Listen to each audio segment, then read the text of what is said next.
Ralph Martire is the Executive Director for the Center for Tax and Budget Accountability, CTBA, a bipartisan 501c3 think tank committed to ensuring that state, federal, and local workforce education, fiscal, economic, and budget policies are fair and just and promote opportunities for all, regardless of race, ethnicity, or income class.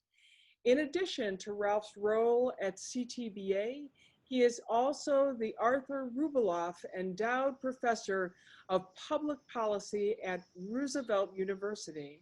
During his time at CTBA, Ralph has helped obtain numerous legislative successes, including the passage of the evidence-based model of education funding in fiscal year 2018, a state-earned income tax credit, creation of a bipartisan legislative task force to integrate workforce and economic development policies, passage of a 2011 temporary tax increase, corporate accountability legislation that, among other things, requires public reporting of economic development benefits created through receipt of tax breaks and other subsidies, decoupling Illinois tax policies from both the federal bonus depreciation rules and the federal repeal of the estate tax. In 2018, Ralph was appointed to serve on the legislatively established professional review panel, charged with monitoring the implementation of Illinois' new evidence-based school funding formula. He was also appointed to the transition team to Governor-elect J.B. Pritzker. In 2011 to 13, Ralph served as a voting commissioner on the congressionally established Equity and Excellence in Education Commitment, which is housed in the Federal Department of the Education's Civil Rights Division. These are just a few of the ways that Ralph has shown up in the world to work with and for citizens of Illinois and beyond as we struggle with understanding how to tax and budget accountably within our state and federal so that workforces and people are able to enjoy the opportunities that could be afforded to them. Without further ado, I'd like to invite Ralph Martire to be able to give a presentation. And I'm going to share my screen with all of you so that you can see what it is that he's talking about.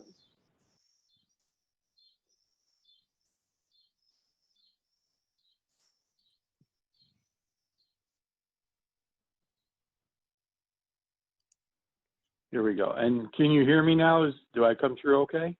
We do. Thank you, Ralph. All right. So I'm not going to mess around with a lot of the introductory stuff, except to say my organization truly is bipartisan. We don't care that much about political affiliation or ideology. We care more about getting public policy systems to operate the way they should, predicated on the best practices of how they should be designed and ensuring that they have the capacity to meet demographically driven needs. So if you'll go to the next slide, please, we'll just start this off with the key problem. This is it. So this is why Illinois underfunds education. This is why we have an underfunded pension system. This is why we have deficits. This is why. It's called a structural deficit. It's really the only piece of highly complex modeling I'm going to be showing tonight. And that's because if any of you that are listening in have a background in statistics, you know that if you have a model and you're good at designing models, you can make it dance to any tune you want, predicated on the assumptions you feed it. So we try to avoid that and do something we call simple math, just so that everyone could check our work. But if you're projecting forward to see whether or not a governmental entity's revenues are going to be able to sustain its expenditures into the future, you need a model. We've been using this one, which has passed peer review, by 4 different PhD economists since about 2004 or 5, and we've accurately predicted the growth in the state's deficit every year with this model within 1%. So if you go to the far left-hand corner, in fiscal year 2019, if we had revenues that equaled our expenditures, and there were no changes in the law, and you just adjusted for historic rates of inflation and population change, would our revenue growth under current law continue to support our level of public service expenditures that we made in 2019, plus pay our scheduled debt service? And the answer is no. The yellowish line is the expenditure line, and that's how that is projected to grow. The red line is the revenue line. So every single year, the state will have slightly less revenue than what it needs to continue providing the same level of services it did in the prior year. Now, this isn't new to Illinois. Illinois has had a structural deficit since at least the late 60s or early 1970s. And the only way to solve a structural deficit is politically not appealing to most elected officials. You could either raise your revenue up to your expenditure line to maintain expenditures. That requires a tax increase, and that horrifies elected officials.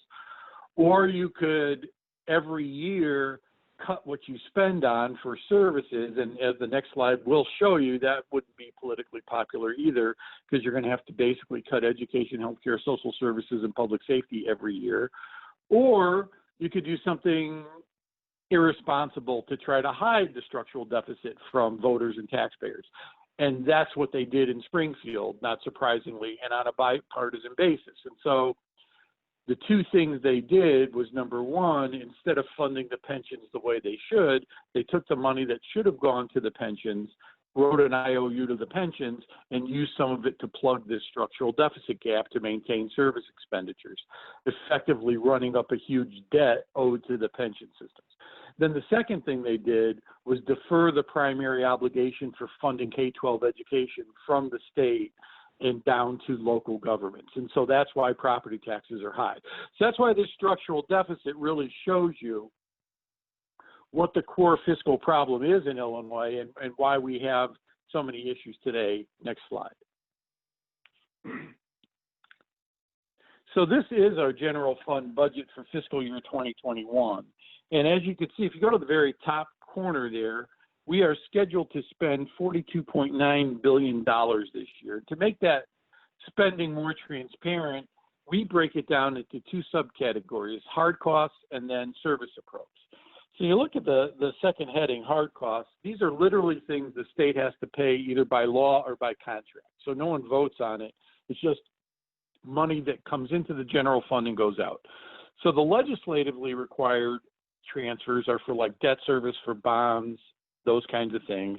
The pension contribution is the subject of a continuing appropriation. There are other smaller statutory transfers out. There's a bunch of them that go to a number of different funds, Medicaid, the road fund, et cetera.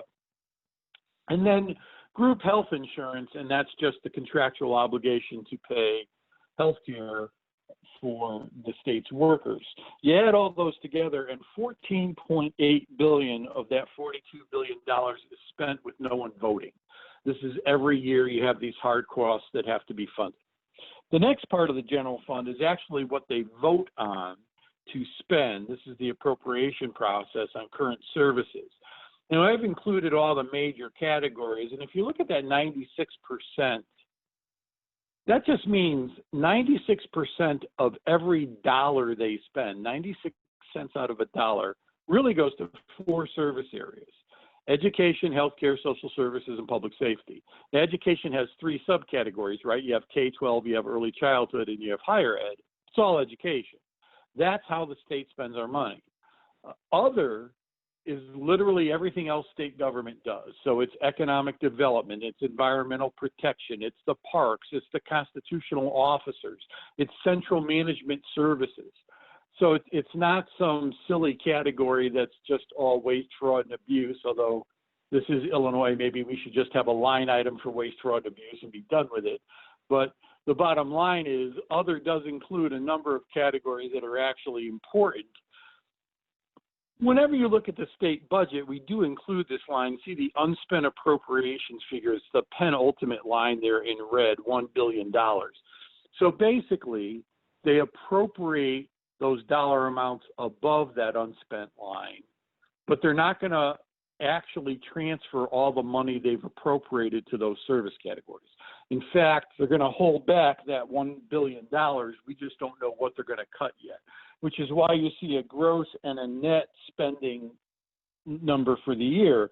While they've appropriated $29.1 billion in expenditures on services, they're really only going to spend $28.1. We don't know what those expenditures are going to be on yet. Next slide, please.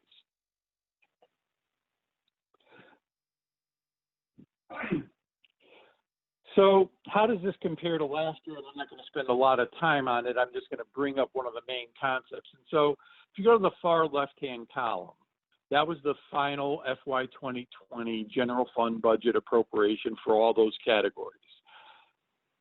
The next line, we just adjust those expenditures for inflation. So literally to stay even in real terms, the $8.35 billion, if you're looking at the top line for K-12 education that was funded in 2020, would have to be $8.59 billion in 2021 just to stay even.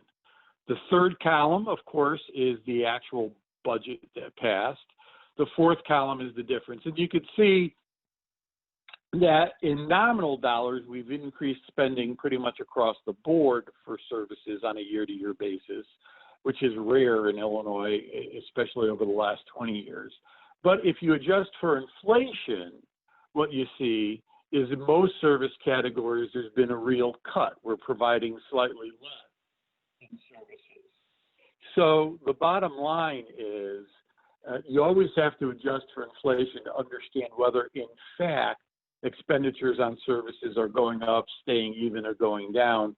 Much like the cost of running a home or a business goes up every year based on inflationary costs in the marketplace, the cost of running the public sector goes up too. Next slide, please. Ralph, while we're here, I had somebody who had a hand raised. I'm wondering if you want to take questions now or wait until the Q&A. Probably would rather wait until the Q&A because there's a lot of people on this call and that could get disruptive. I would like to get through this.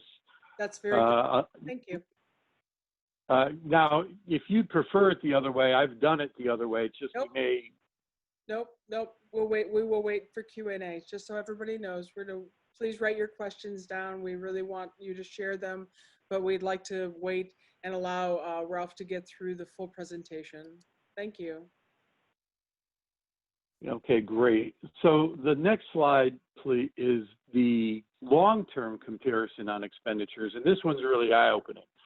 So much like the prior slide, we're just comparing this fiscal year to another fiscal year, except this time we're picking fiscal year 2000, 20 years ago, the beginning of the century under Governor George Ryan. So the far left-hand column there, those are the final budget expenditures in fiscal year 2000 for each of these subcategories of services where 96 cents out of every dollar gets spent. The second column adjusted for inflation and population changes into current dollars. So that's what you'd have to spend to get even. The third column is the 2021 enacted budget. Then the fourth column is the difference. And if you notice, we are spending less on literally every core service this year in real terms than we did in the year 2000, except for two, K-12 education and higher ed. K-12 education and early childhood. Higher ed, we're killing. Now, K-12 education, if I was giving this presentation to you in 2019, would still be negative. The only reason there's been a real growth in expenditures on K-12 over the last 20 years is, in fact, that evidence-based funding model that passed into law in 2018. That law sets a target for the state to actually increase K-12 funding every single year by at least $300 million over the prior year in nominal dollars. Now, the state has done that in each of the first 3 years that the evidence-based funding formula has been in effect, so 2018, 2019, and 2020. It is not doing that this year. But it's only because of those increases over the last 3 years that K-12 funding is actually higher today in real terms by all of 1.3%, by the way, but higher today than it was in the year 2000. Early childhood is up by over 81%. Now, that's a good thing. There's just tons of research about how valuable investing in early childhood is. That said, while we're spending over $500 million on early childhood this year, which is a positive thing, the negative thing is the actual demand for early childhood services exceeds $3 billion. So, yay, we've increased the expenditure. Nowhere near meeting demographically driven demand. And if you're wondering about where we are in K-12 funding, according to the State Board of Education in fiscal year 2020, we were $6.8 billion short of funding an education that is one which the research indicates is sufficient for all students to have the opportunity to succeed academically. So we were way short last year. This year we flat funded K-12, which means we're going to fall further behind this year. Higher ed I'm going to highlight, and because we've really done a terrible job here. So back in the year 2000, go to the far left-hand column again. Higher ed received a $2.1 billion appropriation from the state of Illinois. Jump over to the third column. This year it's going to receive less in nominal, non-inflation adjusted dollars, only $1.9 billion. If you adjust for inflation, the real cut is almost 50%. Now, that's a significant disinvestment. And we really started doing this in 2004 under Rod Blagojevich, because if something could be done poorly, he did it. So in 2004, before Rod started cutting higher ed, state appropriations covered about 68% of the cost of a student attending a public university in our state, whereas tuition and fees only covered about 26, 27%. We have cut it so significantly since that now tuition and fees cover 68, 69% of the cost of attending a public university, and public transfers from the general fund are down in the 20s. We've flipped it.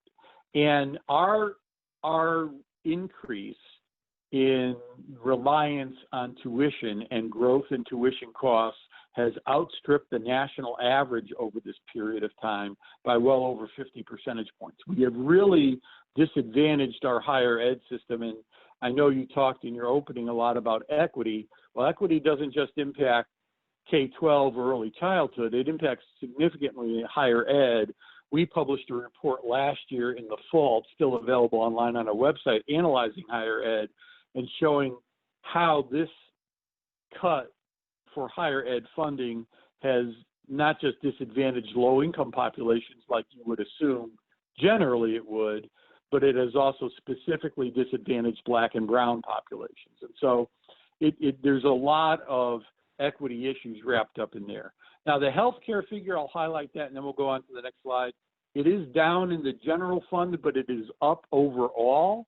The reason for that is we've moved a significant amount of Medicaid funding out of the general fund and into special funds as part of different mechanisms to generate additional federal matching dollars, which the state has enacted over time. And virtually, I mean, not all of it, but the vast majority of the growth in our Medicaid expenditures has been covered by the federal government. So this is a good thing, right? We're getting federal dollars into the state to pay for our health care needs. So while the general fund amount has been going down, overall expenditures for Medicaid have gone up. Next slide. So how big is the hole that we are facing in Illinois? And I thought I'd give you context, because remember the structural deficit model, it starts with the assumption that you have an honestly balanced budget and then just looks to see, will your revenue grow with your expenditures over time into the future? And so let's find out whether or not we did have an honestly balanced budget. And of course, the answer is we did not. So fiscal year 2021, go to the very top line, they are projecting $42.9 billion in revenue. Now, first thing to subtract out of there, as you see, is the hard costs, those things that you have to pay by law. So let's take that out, and that leaves $28.1 billion in revenue, which sounds pretty good. If you remember, our net expenditures on services for the year are going to be $28.1 billion after the unspent appropriate figure. So it sounds like a balanced budget. However, we have an accumulated deficit carry forward from the prior fiscal year, 2020, of $8.4 billion. Now, by state law, they've got to pay off this deficit before the end of the next succeeding fiscal year. And so any carry forward deficit, and I say carry forward deficit, you could hear that as unpaid bills in this case, becomes a charge on your current revenue. So let's take that 8.4 billion out of the 28.1, and that reduces our revenue for the year down to 19.7. And we are going to spend 28.1 on services, meaning our deficit remains at about $8.3 billion. But it's really going to be worse going into next year, because in that $42 billion of revenue that's in the top line is included $5 billion of loan proceeds. So the state is going to borrow $5 billion this year from the feds under a federal program that was made available to state governments and local governments because of the coronavirus. And that's great for this year because we've got $5 billion of revenue to support services this year. We don't have that $5 billion next year. So where next year really starts is with a $13.3 billion deficit position, where they've got to replace the $5 billion in revenue that came from loan proceeds that supported service expenditures in 2021, plus start paying it back, by the way, and in addition, deal with that $8.39 billion carry forward, which means 47% of the state's expenditures next year, if they just hold a flat budget with this year, would be deficit spending. They wouldn't have the revenue to cover literally 47% of what they are spending on education, health, social services, and public safety this year. So we're going to be in a pretty tight box. And I'm bringing all this up to understand why revenue has to be part of any budget solution in Illinois. We're really not at a point where cutting expenditures on services makes more sense. We're spending less in real terms today overall on our state budget, especially on those four core services, than we did in the year 2000. And despite all that, our deficit position continues to grow. It's continuing to grow not because of a spending problem like you hear so often in the media and from talking heads, but rather because of a revenue problem. We really have bad tax policy, and that's been the primary driver of that structural deficit I showed you at the first slide. Next slide, please. All right, so in addition to the sort of general pressures on spending I mentioned before, I want to highlight this evidence-based funding formula here just to show you what a challenge it will be for the state to actually deal with education funding the right way, and as a corollary to that, deal with property tax over-reliance. So under this new evidence-based funding formula, K-12 funding is supposed to increase every year by $300 million. I told you that. But it has another funding target in it. It said by the year 2028, actually it says from 10 years from implementation, so it was implemented in 2018. So by 2028, it's supposed to be fully funded. Well, go down to the second box there. If we just were putting in $300 million new dollars every year over the prior year, it would actually take until fiscal year 2054 to fully fund the model. That's how far short of satisfying what the evidence indicates is needed to have a quality education for all our kids we are right now. So that's a real problem. That's nowhere near 10 years.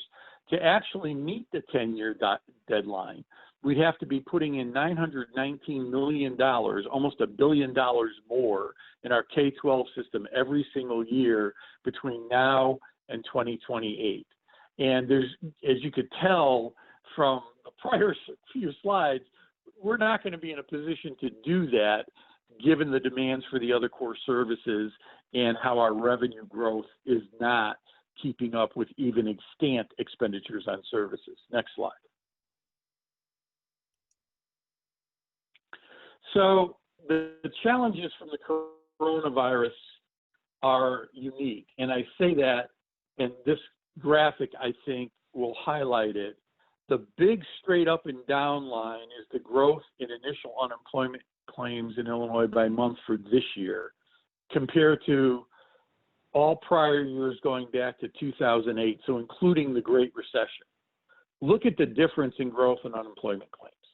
This is a unique recession. This is not how recessions normally go. And that will significantly impact state revenue far worse than what that structural deficit model shows, or frankly, than we can project right now, because the decline in consumer spending that will follow this jump in unemployment will be more material than we've seen in any recession in modern times. So we really don't know how bad the revenue situation is going to be for the next year or two, but I think this graphic makes it pretty clear it won't be good. Next. So I told you when I showed you the structural deficit slide that it's the reason we have high property taxes. And I said the reason for that was the state of Illinois has been pushing the primary obligation to fund schools down to the local level. And here's your proof. So this is the national data. The U.S. average is in blue. The Illinois numbers are in red. Go to the comparison on the left. On average, local property taxes in a state cover 44.8% of the cost of educating children. In Illinois, local property taxes cover 67%. Then you flip it and go to the right-hand comparison. On average, a state from state-based tax revenue like income and sales taxes covers 47% of the cost of public education, whereas the state of Illinois only covers 24%. And we are the outlier in both cases. So we rank 50th in the portion of K-12 funding paid for by the state and first in reliance on property taxes to fund schools. And this is why we have high property taxes in Illinois. And this is actually bad in a couple of ways. So obviously, just from an education funding standpoint, it ties the quality of education a kid gets to the property wealth of the community in which the kid lives. So that creates great inequity in the educational system between like my community, River Forest or New Trier, these more affluent communities, and communities like Marion or East St. Louis or Pembroke, Harvey, Dalton, et cetera.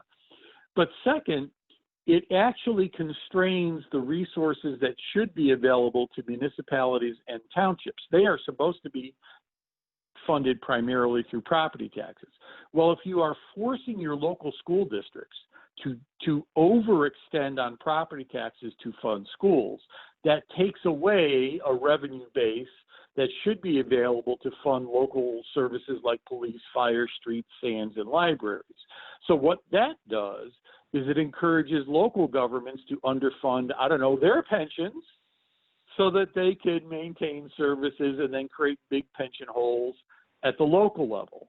These things are so connected to state tax policy, these major fiscal issues confronting Illinois, that I like to put these data sets together. The third problem caused by this is shown in the next slide. So it's a very unfair way to tax people. So look at this. Property taxes have grown by almost 70% in Illinois since 1990. This is after you adjust for inflation, so this is in real terms, whereas median income has grown by 11%.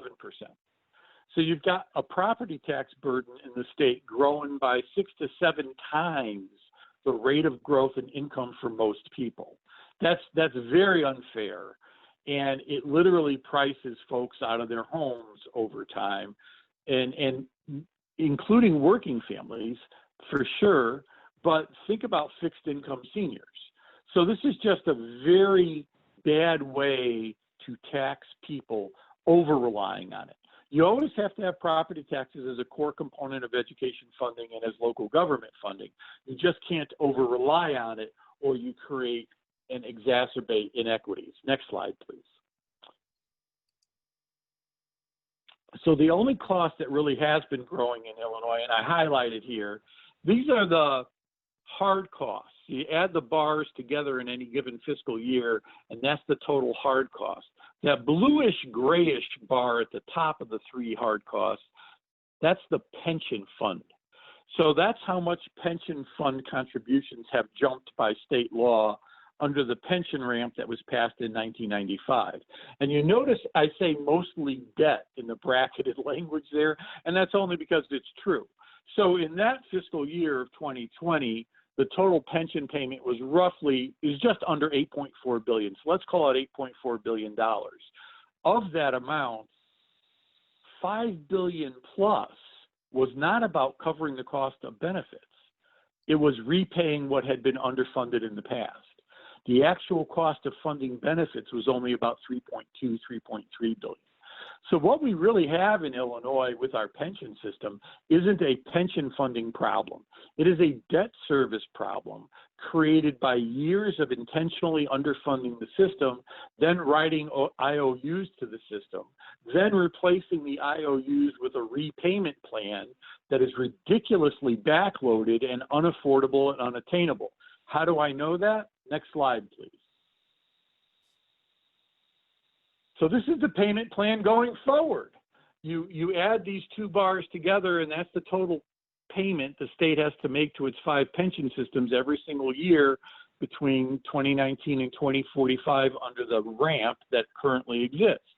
I broke those payments down into their 2 component parts so you could really see this is all about debt service. It's not about benefits. That pinky colored bar that's declining at the bottom, that's the normal cost of funding pension benefits being earned by state workers. The blue bar that is growing by leaps and bounds on the top is the debt repayment plan passed in 1995. So which do you think is causing the problem? Benefits or the debt service plan? Don't think too hard. This is an easy one. Now, the bad news is this is an obsolete debt ramp because of COVID-19. So when the pension systems lose assets, which they are losing in the marketplace now, that increases the debt owed to the pension system, meaning these blue bars are all going to get bigger. And that's actually not very pretty, right? It's going to be ugly. Next slide. So what we have suggested doing is throwing out the pension ramp, and on this graphic, the red line going across the page, that is the pension ramp. That's current law, already obsolete, but it's what we have to go with right now. The red line going across the page is the pension ramp. The very light blue bars are the new taxpayer costs. So that's what we would cut the payments to replace the pension ramp.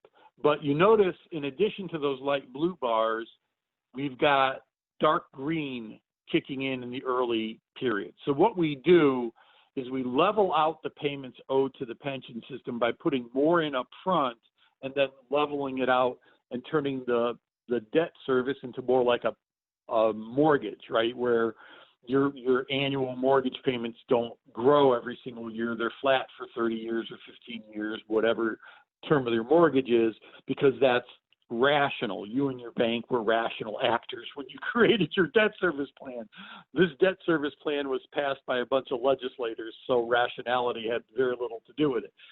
Now, how do you get that additional money that's in the front end here? And the answer is pension obligation bonds. So if you don't have the tax revenue, issue a pension obligation bond, take all the bond proceeds, put it into the pension systems. And we'd issue one each of the years. You see a green, dark green little bar there on the graphic. What that does is it helps taxpayers and the pension system in 2 different ways. Number one, it takes that amount. So if you look at the very first year, it's roughly $2 billion, maybe $2.1 billion in bonds. It takes $2 billion that was debt owed to the pension system and changes it to debt owed to bondholders. You take your money that you get, the proceeds from the bondholders, and you put it all into the pension systems. So now what was debt in the pension is an asset, and that asset starts accruing a return over time, reducing your long-term costs. The good news for taxpayers is the interest rate the state of Illinois pays to the pension systems on the unfunded liability it owes varies from 6.75% to 7.5%, depending on the system. Bonds, the state of Illinois has been issuing taxable bonds in the last 2 years for anywhere between 3 and 4.5%.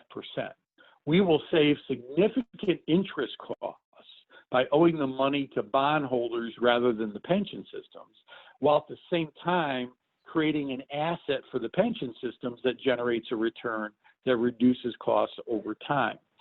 These light blue bars that are total taxpayer costs, by the way, they include paying back the pension obligation bonds. So that's an all-in cost. If you did this, you could save taxpayers $45 billion in unnecessary debt service and still move the pension systems from where they are, which is roughly about 38, 39% funded, up to 72% funded. You're healthy at 80% funded, so this gets you pretty close. Next slide, please. And of course, this is my horrified taxpayer. When you have a structural deficit, you do have to raise taxes, and this is where the fair tax is going to come in. So if you're going to raise taxes in Illinois, what's the right way to do it? Next slide. I thought I would make you all into tax policy experts by just throwing the real problem for tax policy on the table. Here it is. Wherever in your state your needs are greatest, your resources are least. That is the truth. So what tax policy to work has to do is it has to be redistributive. This isn't communism. This is math. You cannot tax poor people to fund services in poor communities. They don't have money. So if you're going to have a tax system that works, you need to raise your tax revenue from people and from areas of some wealth and redistribute some of that tax revenue to areas of need, or it won't work. The system won't work. So next slide, please.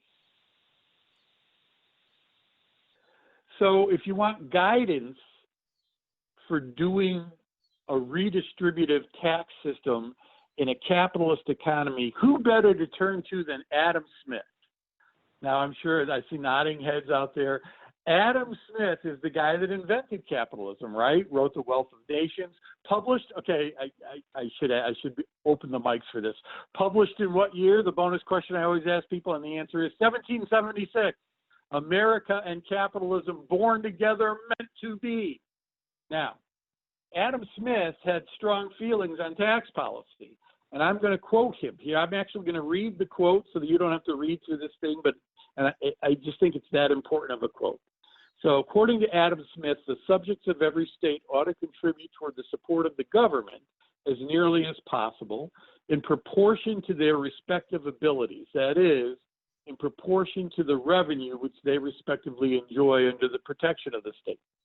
As Henry Home Keynes has written, a goal of taxation should be to remedy inequality of riches as much as possible by relieving the poor and burdening the rich. I'm going to say that again. A goal of taxation should be to remedy inequality of riches as much as possible by relieving the poor and burdening the rich. That is not Karl Marx, not even Groucho Marx. It's Adam flipping Smith. Now, why did Adam Smith say that this is the right way to go about taxing in a capitalist economy? And the answer is it all had to do with bargaining power. He felt that in a capitalist economy, because the owners of capital controlled and had so much wealth, they would have such significantly greater bargaining power than a mere laborer that they, the owners of capital that is, would be able to take a portion of the value of the economic input being created by laborers and take it away from laborers and put it in their own pocket. They would get a disproportionate share of income growth over time because of bargaining power.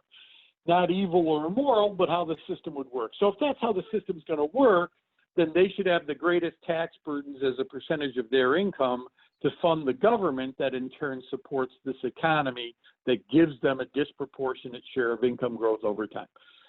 That's the theory. Does it track reality? Next slide. Yes, surprisingly, it does. So this is in Illinois specific data. So we went from 1979 to 2017. That's the last year we could get data for. And we just analyzed what Americans actually report to the IRS as their income. We adjusted for inflation. So over that period of time, go to the far left-hand column, the wealthiest 1% in Illinois saw their average income increase from $411,000 a year to $1.4 million a year on average, a growth of 254%. Everybody else, the bottom 99%, whoopee, they saw their incomes grow by from $51,000 to $61,000. There you go. Seems like there's a little bit of a disproportionate skew of income growth to the top over the bottom and middle. Now, that's the bottom 99%. I'm going to add this column. I should do it. The bottom 90% have lower incomes in 2017 than they did in 1979 after inflation. Literally 90% of our state is earning less today on average in real terms than they did back in 1979. All that growth in income is in the top 10%. But I think it's just telling to look at how wealth or income has grown for the wealthiest 1% versus everyone else. If that doesn't make the case that, gee, maybe you need a tax that responds to this and focuses its tax burden on those folks with that rapidly growing income over time, then I don't know what else does. And interestingly enough, out of all the taxes that exist, there is only one that can be designed to comport with ability to pay. The only tax that can do that is the income tax. Every other tax, sales, excise, property, will take a greater portion of the income of a low or moderate earner than it will of a high income earner.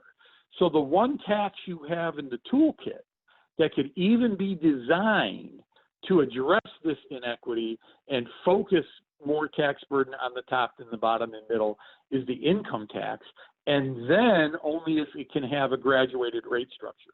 Obviously, if you have a flat rate income tax like Illinois currently does and is required to by Constitution, you literally cannot respond to this because no other tax will let you do it, and now your Constitution prevents you from using the income tax for the very purpose it was designed. Next slide, please. I waited until I saw you were taking a drink to ask for that. Just see if you could multitask. All right, so this is tax burden as a percentage of income for taxpayers in Illinois. And as you can see, the bottom 20, 40, 60, 80% all pay a greater percentage of their income in taxes than do the wealthiest. So we ignore Adam Smith, we ignore good tax policy, and we focus our taxes on low and middle income families rather than on affluent families. Well, there's two problems with that. I mean, and they're both illustrated by that prior graphic on income growth, right? Problem number one, it's not fair. I mean, these folks at the bottom and middle aren't generating income growth anywhere near what the folks at the top are. But number two, it's not going to raise adequate revenue to fund services because you're focusing your tax burden on low and middle income families who are a lousy revenue source because they are not sharing in income growth. You need to have your taxes respond to the modern economy and focus their burden on where it is growing, and that is for the wealthy. Next slide, please. Now this one, I'm not going to get into each one of these comparisons, but this is just to fire up people and get you a little angry. Let's look at the comparison only in the far left-hand column. So this compares the average income of the wealthiest 1% to every other income quintile. And so the gray bar at the far left shows you that the wealthiest 1% have an average income that's 137 times greater than the average income of the people in the bottom 20%. That's before taxes. But our tax system is so regressive that after taxes in Illinois, look at the red line, it's worse. After taxes, the wealthiest have an income that's 149 times greater on average than the bottom 20%. Our tax system is so regressive, it worsens the income inequality that is naturally occurring in our private sector economy. Someone needs to explain to me why that should be a policy outcome of tax policy. It's just brutal when you look at the numbers. Next slide, please. So this is the new tax structure. And so if you go to the very middle there of the marginal rate. So the marginal rate just means the rate that applies to certain levels of income.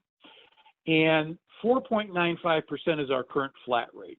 So the way that the new law will work is, and with one exception, so when I say this, there's one exception. I'll get to one exception at the end. For everyone's first $10,000 in income, of taxable income, it will be taxed at the rate of 4.75%. And that's 27% of all tax filers, by the way, have incomes in that level. Your next $90,000 of income, so going from $10,000 to $100,000 of taxable income, whether you're single or married filing jointly, will be taxed at 4.9%, still lower than the current 4.95%. That's almost, 60% of our taxpayers in that bracket. Then your income between $100,000 and $250,000 will be taxed at the current flat rate, and then above that, the tax rate will continue to grow. Now, except for the people at the top. If you are single and you have $750,000 or more of taxable income, or married filing jointly and have $1 million, you pay a flat rate of 7.99% on all your taxable income. You don't get any of the benefit from the lower marginal rates at lower levels of income. However, if you're earning $749,999, you do, if you're single. And if you're earning $999,999 married filing jointly, you do.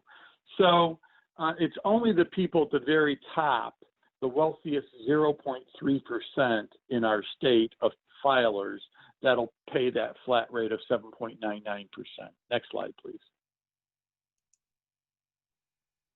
So how does the fair tax proposal compare to, let's say, other states, and is it rational? And does it work the way the governor says it works? Good news is this one works the way the governor says it works. It will cut taxes for 97% of the people who file tax returns in Illinois. Only the wealthiest 3% will see an increase. This is the pre-COVID-19. It would raise $3.6 billion annually in new revenue that would grow with the economy over time. It's not going to raise anywhere near that in 2021 or 2022 because of COVID-19. But when we return to a normal economy, it will. Our top tax rate of 7.99% is actually lower than the top income tax rate that's already in place in neighboring states and Midwestern states like Minnesota and Iowa, and Wisconsin has a top rate of 7.65%. The difference is our top rate of 7.99% kicks in at a much higher level of taxable income. I mean, in Minnesota, that top rate of 9.8 kicks in at $163,000 of income. And in Iowa, the top rate of 8.5 at only $71,000. So you could see this is a rational tax proposal, and it creates a structure that makes a bunch of sense, especially when you look at how incomes get distributed over time in the modern economy. Next slide, please. So does it actually reduce tax burden for most people? Yes, not by a lot. So it is tax relief for 97% of the state. It's not a lot of tax relief. The red line here shows you tax burden as a percentage of income from the bottom 20% up to the wealthiest 1% under current law. The bluey gray line shows you how that tax burden would change under the new fair tax. And you could see taxes would only go up for the wealthiest And then their tax burden goes up from 7.4% of income to 10.8, which, by the way, would still be the lowest tax burden as a percentage of income in the state. This isn't a crazy eat the rich, slaughter millionaires tax.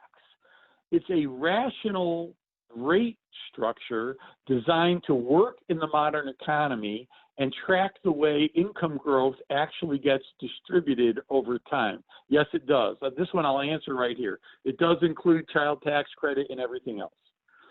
Next slide, please. So this is the small business slide, and it's in here only because there's this statement being made by the anti-fair tax side of the ledger, claiming that somehow, some way, the fair tax is going to destroy small businesses and unfairly tax small business owners. I don't know what they're looking at for data. So here's the data. Go to the top table there. There are 6.2 million people who file individual income tax returns in Illinois. Out of that 6.2 million, only 189,000 are going to pay more in taxes. Okay, go down to the second entry. There are a total of 1.2 million small businesses in Illinois. So that means if every single one of the 189,000 people who pay more in taxes owns a small business, only 15% of small businesses could possibly be impacted. It also means 85% are either going to pay less or the same. And that's if everyone is a small business owner. J.D. Pritzker is not a small business owner. Neither is Rauner. Neither is Ulen. So the bottom line here is people are throwing out these claims to try to scare folks from supporting the fair tax that really, when you start looking at the data, have no basis in fact or evidence. Next slide, please.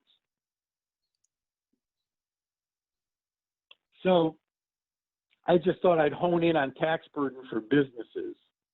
So this is, according to Ernst & Young, the breakdown of tax burden in Illinois for all businesses that pay all taxes. You can see by far and away the biggest tax paid by business is what? It's the property tax. 45%, almost 46% really, of total business tax burden is made up of paying property taxes. Corporate income tax, only 4.08%. Individual income tax, 4.1%. What is that?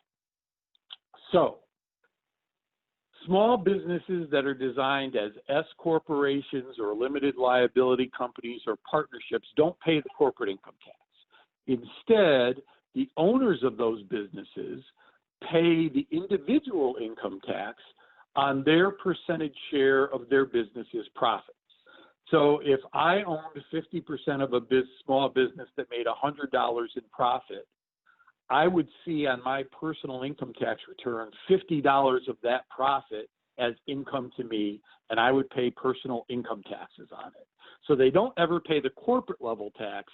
They're called flow-through entities, and they only pay at the individual level.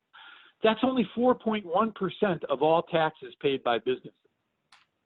It is a really, really small number now, and it's not going to grow by any measurable amount under the fair tax. It just isn't. But better yet, if the state gets adequate revenue so that it could do a good job of funding education, what will happen to property taxes is over time, they will start flattening out and then declining because local school districts don't want to overtax on the property tax. The only way that happens is if the state gets adequate fiscal capacity to fund education. And so, given that it has a structural deficit today, it doesn't have that fiscal capacity. It needs new revenue. Raising revenue from the fair tax will, over time, result in property tax burden flattening out and declining, and not just for businesses, but for people. And it's really the only way to reduce the state's over-reliance on property taxes in a sustainable way over time. Next slide, please. Okay, so, who's heard this one? It's like the camel's nose under the tent. Once we get a graduated rate, boy, those guys in Springfield are just going to raise our taxes willy-nilly all the time, and it'll be on the middle class, and it'll be on poor people, it'll be on everyone. Take a deep breath. No, it won't. So there are 41 states in America that have an income tax. 9 have a flat tax. 32 have a graduated rate structure. Over the last 20 years, we've looked at all those 32 states that have a graduated rate income tax. 80% of them didn't change their tax structure at all. 80%. 13% of them cut their taxes across the board. 5% increased them across the board, and 2% increased them just on the wealthy, which means if you're looking at the actions of other states and you look at the data, what it says, if you live in a state that has a graduated rate, you have a 5% chance of a tax increase, a 13% chance of a tax cut. So your chance of getting your taxes cut are over twice as good as getting a tax increase, but most likely you have an 80% chance of nothing happening. What are they talking about? It's fear-mongering. It's not based on data. Next slide, please.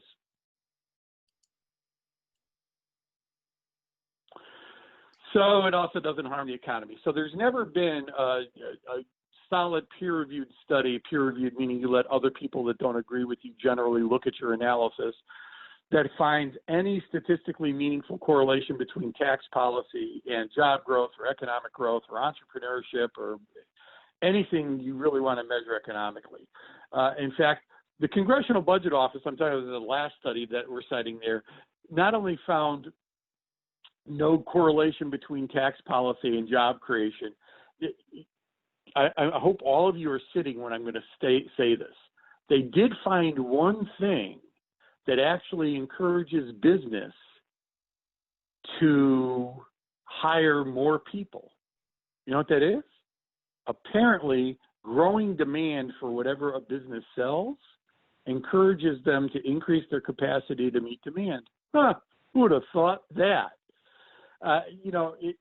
So think about that from a tax policy standpoint. We hear all these people say, well, if we just cut corporate taxes, the economy will grow. They'll create all these jobs. Why would they? If you cut their taxes and there's no growing demand for their product or service, why would they hire one extra person they don't need? Businesses don't like having wasted excess capacity that chews up their profitability. Don't know of a business owner that likes that. So the whole argument is goofy when you really think about it. And we didn't need a CBO study, I don't think, to tell us microeconomics works. Next slide, please. So we do have some recent examples. I'm going to spend a lot of time in here in Kansas and Minnesota that did different things with their tax policy. About 10 years ago, Governor Brownback in Kansas was a big supply sider. He got in office. He said, we're going to cut taxes on the wealthy, the job creators, and that will trickle down and benefit our economy so greatly that Kansas's jobs will grow faster than the Midwest of the nation. And we'll have so much job growth that even though we're cutting taxes on rich people, we won't lose any revenue. In fact, it won't just be revenue neutral and the tax cuts will pay for themselves. We'll have surpluses as far as the eye could see. So they did. They did cut taxes. Unfortunately, their economy did not take off. In fact, it ended up growing slower. And that meant they had huge deficits to the point where Kansas cut spending on K-12 education so significantly that the Kansas Supreme Court ruled it violated the state's constitutional guarantee of a quality education and ordered the General Assembly to restore the cuts. So they had to re-raise taxes. Then you have Minnesota, and Mark Dayton inherited a hot mess. He had a $6.2 billion deficit in his state general fund. Now, remember, ours is $8 billion, right? His population is smaller than Cook County.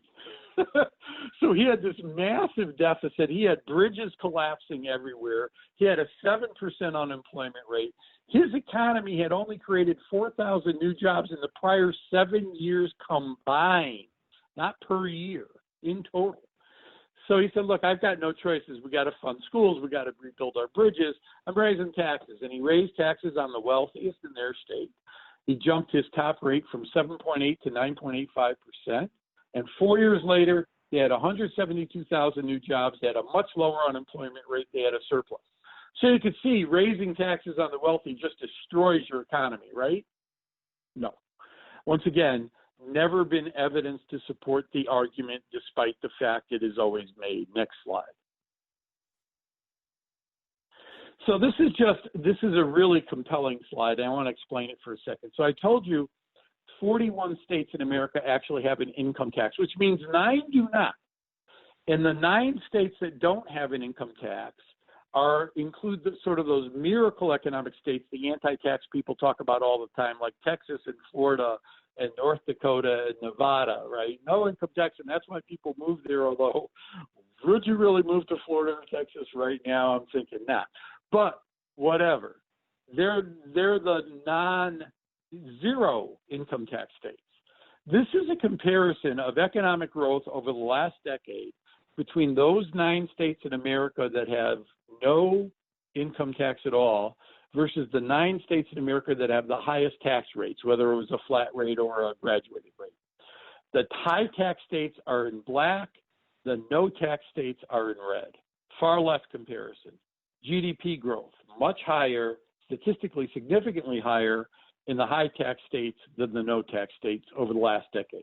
Personal income growth, statistically significantly higher in the high tax states than the no tax states. The same with disposable personal income growth, and it's a closer call on personal consumption. But once again, this is the highest taxing states versus no tax on the income tax.